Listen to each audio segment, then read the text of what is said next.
Hírek a Táska Rádióban. Sziasztok, Fraller Ildikót halljátok, a Királyi Napok nemzet... Ez így nem lesz jó. Sziasztok, Fraller Ildikót halljátok, a 15. Akkor kész. Hát ez muszáj megvárni, hogy elmúljon. Muszáj nekem híreket olvasni.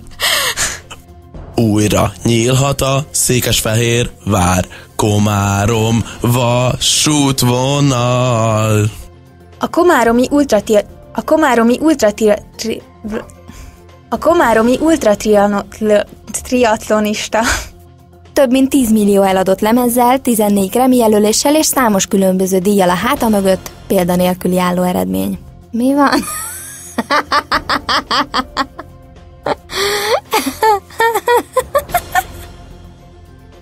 A szereplőgárdához, a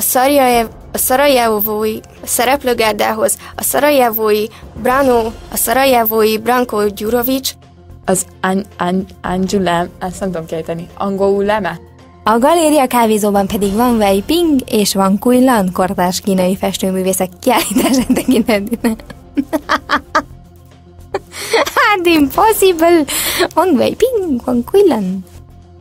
Rul van írva a szövegbe. Széna Mami Baby ringatójában a kisgyerekes családoknak, anyukáknak lehetőségük van megfelelő környezetben tisztába tenni, megetetni, szoptatni a kicsiket, sőt, ha elfogyott a pelenka, vagy nincs popsitörlő, azt is nem bírom.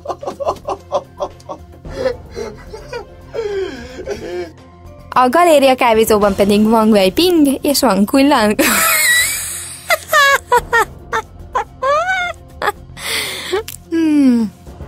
Hírszerkesztő 1-es.